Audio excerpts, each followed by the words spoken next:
All right, well, I will get started. I'll start by saying thank you very much for this invitation to present to Columbia today, especially on this very special day of the inauguration. A lot about this inauguration is hitting very close to home. As many of you probably know, our institute director and actually my boss of 22 years, Eric Lander, is going to assume a role of science advisor in the Biden White House. And we're so proud and I'm so excited about this. And I do hope that as I tell you this story of what we took on here and what we built, all the while with Eric's, tremendous support and vision, that you will walk away with a lot of hope and excitement for Eric in his role in the White House. And I will tell you, I got the vaccine this morning, so I'm also in a very hopeful, good place right now. So let me start. So yeah, I'm going to tell you about our viral diagnostic for the COVID virus and how we've set this up for massive scale. Okay, so here's just a view of where we are today, just to sort of give you the high level view. We have nearly completed nearly completed 9 million tests based on the last numbers. Here's a dashboard that we keep track of, and you can view anytime you want, of what's being produced daily here at the Broad. We do have a capacity right now for over 100,000 tests every day in my lab. We serve over 925 different sites, which include Massachusetts Stop the Spread community sites, nursing homes, congregate care facilities, colleges and universities, of which Columbia is one, schools, employers, etc. The price of our tests, as a reminder, the Broad Institute is a nonprofit research institute. So when we thought about the economics of what we were doing here, we priced this test with no profit motive in mind. So we sell the test for between $25 and $35. We aim to return results within 24 hours. Right now we're averaging around 14 and a half over the last month or so. To do this, we have hired over 375 people since May. Right now, Broad employees get tested here at the Broad twice or 3 times a week. Actually, my lab has now moved up to every day testing here for my lab. And we are on our way to expanding this capacity, which I'll mention a bit at the end, to 200,000 tests per day by moving to a multiplex assay and also incorporating some pooling. So let me tell you a bit about the challenge and how we got here. So before March of 2020, we were a genome center. We've been a genome center since the days of the Human Genome Project. Since the Human Genome Project have taken on and played a big role in many NIH large sort of resource generating projects, which really require a lot of DNA sequence generation.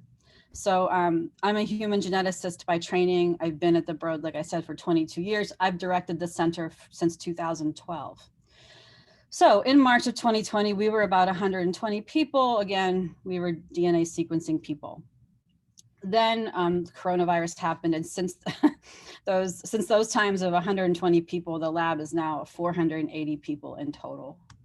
So why did we do this? So let me tell you about the motivation, and I'm sure this is not news to anybody. So I always pull this table up because this was a very pivotal day for us, March 8th and March 9th. So on March 8th, here was the picture of testing in the United States. It was in a pretty bad stage. And it was on this day that Deborah Hung, one of the faculty members here at the Broad, called me up. She's an infectious disease doctor at Brigham and Women's, and said, "Stacey, testing is just not scaling. We're going to need so much more of it." And so she said to us, "You've got a lab with a CLIA license, you've got liquid handling capabilities, you can manage samples at huge scale. Why can't you do PCR?" So I said, "Deb, we've never done viral PCR. We don't do this." Well, we very soon did. So on March 9th, I pulled my team together and we looked at what this assay was, what it might take to do it. We built our assay based on the CDC test, it's RT-PCR test. We repurposed a lot of existing infrastructure we had for liquid handling. We looked at the supply chain problems as they existed and purposefully picked things that were not square in that supply chain challenge that so many labs are having. I'll tell you more about this in a bit. We took into consideration all of the biosafety requirements, the space requirements, the hoods, the venting, built new walls within our facility to have rooms sort of housed where they needed to be. We built a whole new LIMS system for keeping track of the samples and making a result. We achieved sort of a CLIA validation of the test. So we figured out what had to be done to validate this clinically. We submitted for an EUA. And on March 23rd, we were able to begin testing. So very, very quick amount of time. Since then, we have worked 24/7, although we did take off Christmas Day and New Year's Day, but it is a 24/7 operation. To do this, we created basically 4 12-person teams at that time. We've changed a bit since then, but it's still 24/7. And we created these teams to be 2-day shifts, 2 night shifts, very much to be non-overlapping, so that if any team members became infected with the virus, we weren't going to have a whole team taken out due to contact tracing. We started off with our own staff. We actually had Broad volunteers because at that time, the labs were pretty scaled down at the Broad. And then over time, we started, as the labs at the Broad started opening up and our capacity expanded, we hired quite a few new members to the team.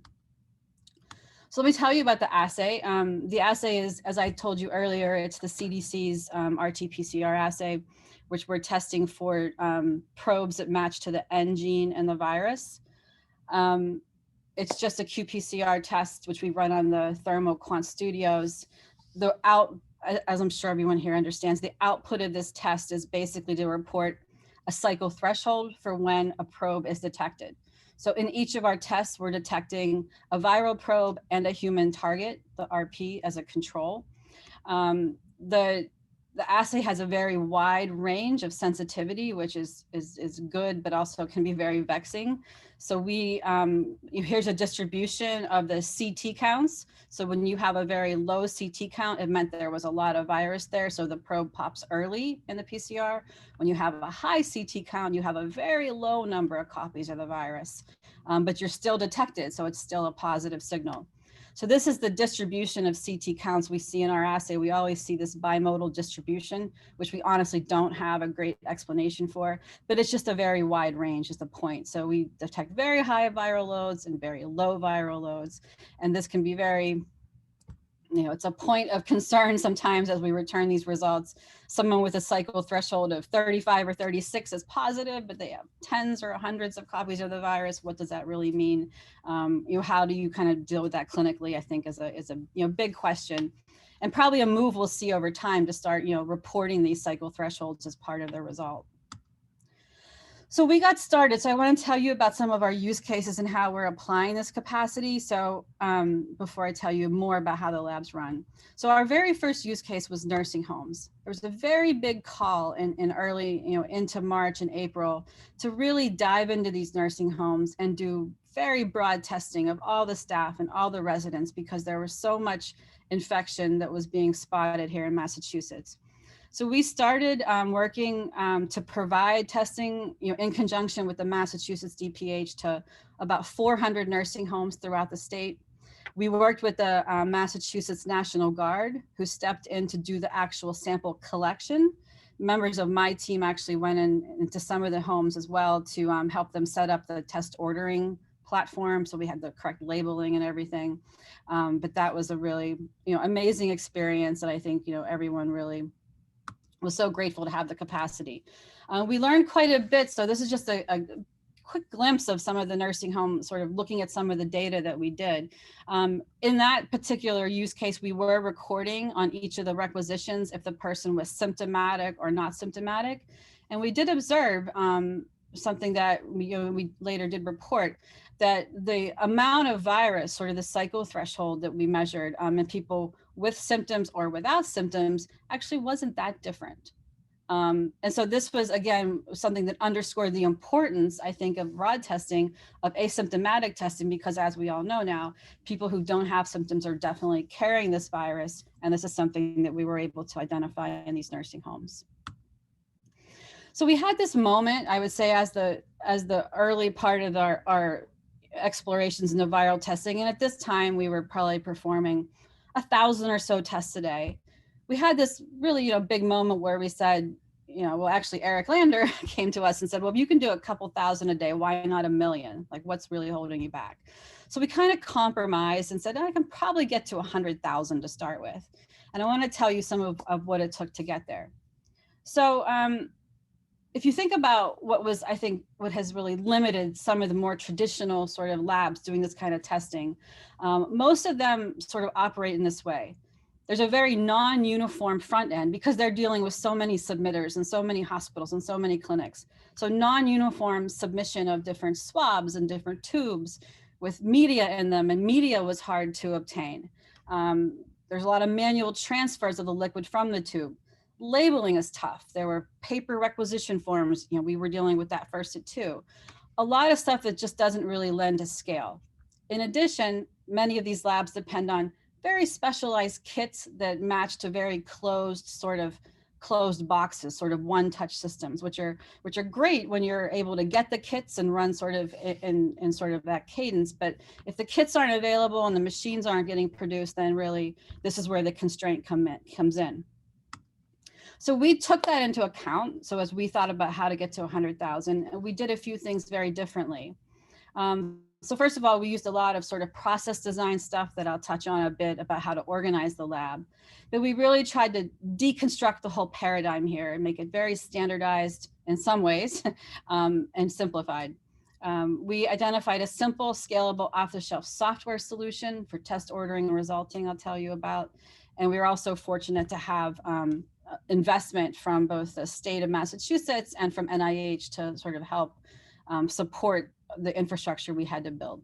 So the first big change we made was we moved away from the requirement of nasal pharyngeal swabs received in the liquid to using these anterior nasal swabs, which are much easier to tolerate in plentiful supply, and we receive them dry, so no liquid in the tube. The other big part of our system is that, so the tubes are very standardized, so we only accept into our platform the swabs we provide and these empty vacutainer tubes. That's how they show up to us. We also require that the people sending us any tests use our system of barcoding. We provide these little printers that are put on the tube so that they can match our automation. Everything, once it arrives in the lab, and I'll show you some photos, is very automated. We make use of Hamilton robotics, these Hamilton stars. Everything is plate-based from 96 wells at first into a 384 well plate. We use Agilent Bravos for the RNA extraction, and we detect on these thermo quant studios. The other really key thing for us is realizing very early that we did not own a system for receiving orders from doctors and giving results back. We thought about building one of our own, but that takes time. So we were so fortunate to find this company, LK, who described themselves as healthcare data plumbers. We contracted with LK to set up a portal for us. And this is how orders come into us now, this platform called CareEvolve. Orders come in and results go back. And through this system, we report to the participant, as many of you know directly, I'm sure, to the ordering provider, and also to the State Department of Public Health through HL7 messages.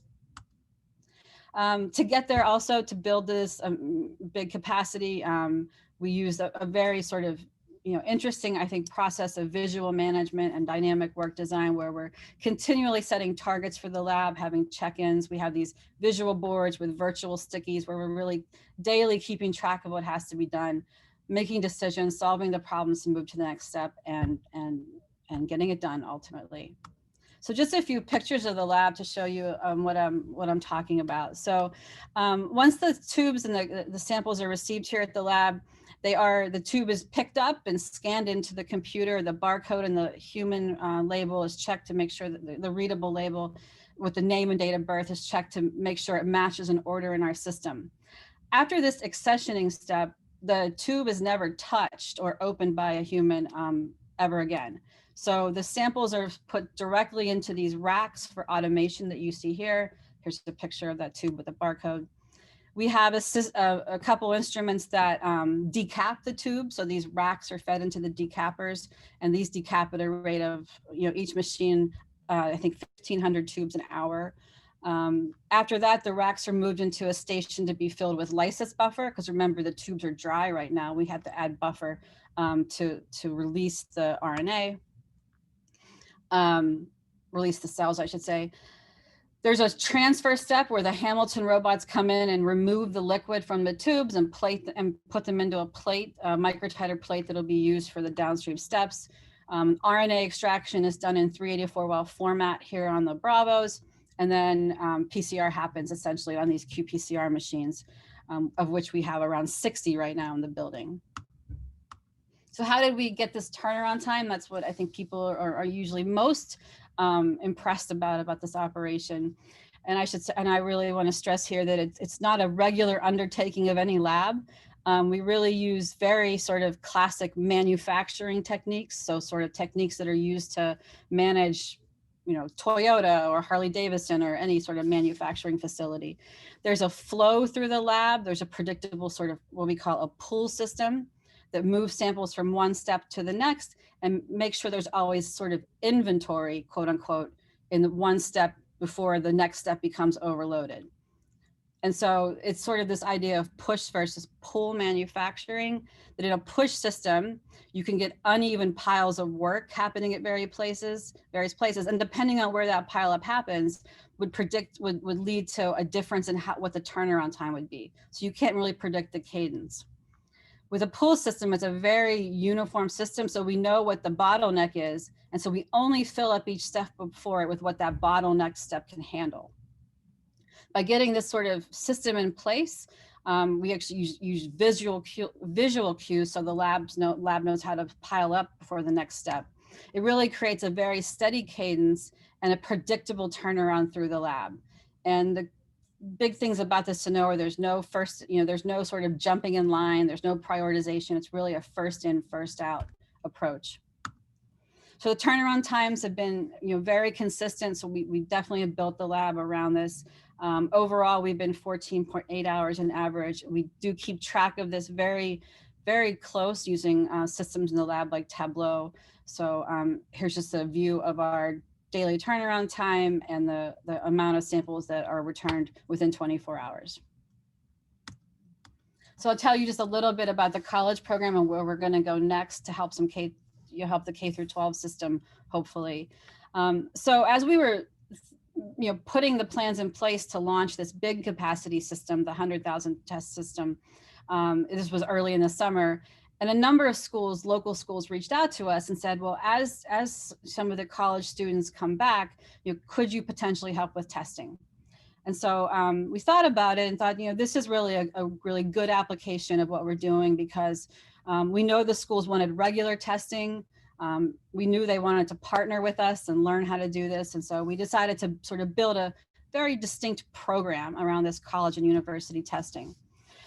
To do this, we hosted weekly webinars over the summer to really teach the school administrators, the school health systems about all that would be required on their end. As very much a partnership, a lot of skin in the game on both sides. To teach the universities how to order the test, put in the roster of students, to collect the specimens, to transport them back to us, and then ultimately how to return the result to their population. This is an old slide, but right now we've done about 4.2 million tests for this college program for 108 institutions. We've seen pretty low positivity, which I think shows that this is working, this idea of regular surveillance, not just testing symptomatic individuals. And of course, some clusters have been identified, but I do think the schools have shown a lot of leadership in being able to identify them and respond appropriately. We decided that we were going to do this again for the spring semester coming up. So almost all of the 108 schools will start again very soon. Some of them have actually kept going. And we've taken on about 30 new colleges for this spring semester. Here's a dot on the map of everywhere that we're working with colleges, mostly in Massachusetts, but we sort of extended the bounds of New England a little bit farther. Here's one of my favorite slides from the college testing experience that we actually received some of our tubes one time in a solo cup, sort of typical to college environments, but it worked. We were running out of boxes. And so I think that people did what they had to do. We keep track through dashboards of the testing that goes on for the college program in particular. And a lot of the local schools have also built their own dashboards, which have been really great to see, where they're tracking very carefully the number of tests, the turnaround time, keeping us honest, and the positivity rate. And we've had a lot of great feedback that the program really has, been useful. A number of the college presidents and administrators have reached out and said, I actually think this is helping us, change students' behavior too. They know there's going to be regular testing. They know it's a regular program. And so this is really helping us to keep these universities open. So it's just been very gratifying, and we're very, fortunate overall to all these partnerships that we built up over time.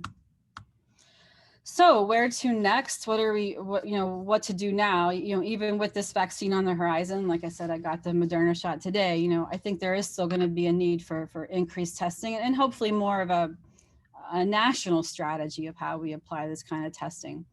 So we're thinking now about obviously the current surge is going on, but also the need for surveillance testing as we really want more public school kids to get back in the classroom.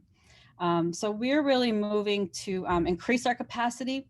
Like I said, we're moving from having 2 wells for every sample. So we had the human probe and the virus probe in 2 different wells. We're now moving to a multiplex. So there's 2 colors and they're in the same well. So that doubles our capacity, and we're adding staff to receive double the amount of tubes.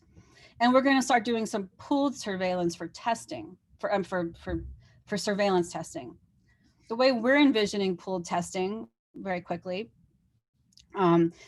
is very much about K through 12, about school environments. And our idea of pooling is that we would partner with the schools to really build their pools on site, to build their pools in ways that make sense, like pods of students, for example. So because we want to get this scale to hundreds of thousands of tests every day, hundreds of thousands of individuals tested, we really can't build the infrastructure to receive 1 million swabs a day. So our model is that the pooling happens on site at the school. So multiple swabs are collected in an empty tube, like a 50 ml Falcon tube. Our model is 10 swabs in the 50 ml Falcon. That comes to us with no PHI, no patient information, no address. It's really just a pool barcode. Once it's received here at the lab, we add lysis buffer to all those 10 swabs at once, and we do the transfer then of that lysis buffer into a plate. From there, it looks like any of our diagnostic tests, so we can use the capacity we built quite flexibly. Once the PCR is done, if the pool is negative, we report back to the school and we say everyone in that pod was negative. If the pool is positive, those individuals are notified that they need to have repeat or reflex testing done. Many of the schools here in Massachusetts will choose to do an Abbott Binex of those individuals because those are there at the school. They can come in the next day for that.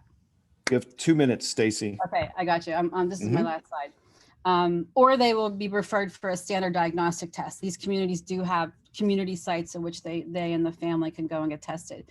And there is definitely some inconvenience here. I'm not going to say that this is the perfect way to do pooling, but for the kind of scale that we want to reach and the number of individuals we want to be able to touch, we really feel like that this trade-off is going to be worth it. We believe we can get to a test of something, a cost per individual of something like $5 a test, not including the follow-up. But so long as the rate is low enough and the number of positive pools is low enough, the cost overall to the diagnostic test is really a huge win to doing this kind of pooling approach. We have done some pilots here locally. We partnered with a group called CIC Health, who sort of serves as a front end between us and the school. And they have done these pilots. They've had some rollouts where the students, where the school nurses sort of take a lead in setting up these collection sites for the students. You see a picture here at Watertown Public School. They've performed weekly testing across 5 schools in this district.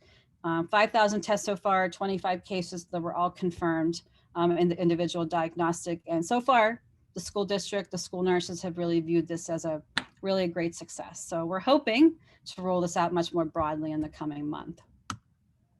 So with that, I'm going to thank my lab very much for the amazing work to make this happen, and a million people who have helped make this possible from the beginning. So I'll thank you very much for your attention. Happy to answer some questions. Great. Thank you, Stacey. I see Jeff Buka has a question right off the bat. So Jeff, please go ahead and unmute yourself and you should be able to ask. Yes, thank you. That was really fantastic, and I have many questions. But I'm wondering about, with your dry swab method, what, if anything, do you do at the front end to inactivate the virus? Is there something special in your buffer, or in the lysis buffer? There's guanidinium and thiocyanate. I'm probably saying that incorrectly, but that's in the lysis buffer, and that's the inactivation step. Okay, and so you haven't had any breakouts inside this very large facility? We have had no within lab sort of transmission. We have had individuals, a very low number, I will say that, probably fewer than 10 positives amongst my group that are have not transmitted within group, but from the outside were infected. And like I said, we are now moving to daily testing of this team because of the higher rates that are going on here now in Massachusetts. And if I can just ask one other follow-up question. So you've built this incredible big infrastructure. The pandemic is going to come to an end. So what are your plans for, are you just going to downsize, or do you have plans for sustainability? Yeah, it's a good question. So we think we're going to be very busy doing the same amount of testing, I would say, for the next 6 to 9 months would be my guess.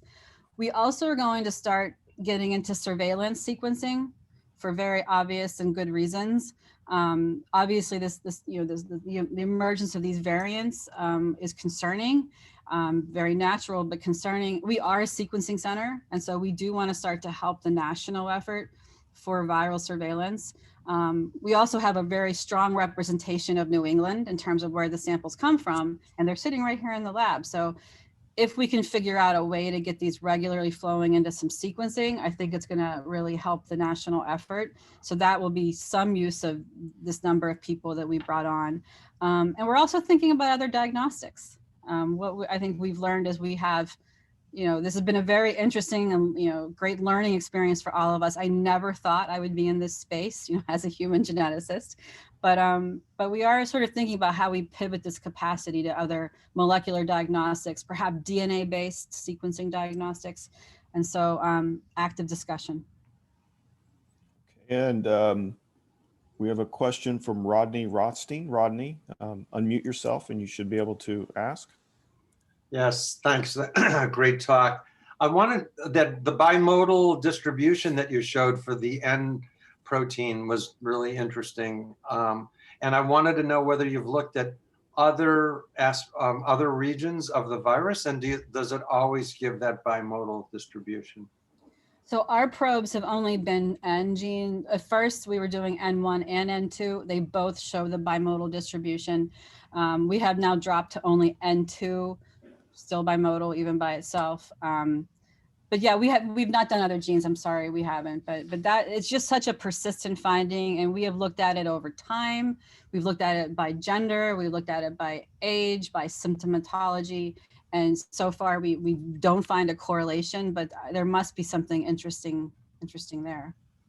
And maybe if I could have a follow-up question, you could, a pooling strategy is to take 100 tests and make them into a 10 by 10 grid, and then do 20 at a time. Yeah. And then you basically can precise the one that is positive. If you guys, and you could do that could be done by you. You could get the tubes in and then it could be arrayed that way. Have you thought about that? Have you tried it? Definitely thought about it. Even did some preliminary experiments here in the beginning. It's such and people. I have the same answer to people who ask me about why we aren't using the sequencers to do a lot of multiplexing in a lane. What we realize is the challenge is all in receiving that individual sample. All of those logistics around receiving and touching a million tubes It's where we want to get to with this pooling. It's just so much, and it would require so much infrastructure to store those individual tubes and then go back to them to get the positives if you need to. I do think, as you say, these combinatorial approaches are interesting, but it's just the sample handling which ultimately can really kill you. So that's why we're going to try this approach at pooling on site. Again, if it becomes not effective, if the rates are too high, this won't be the way to do it, but it's where we're going to start.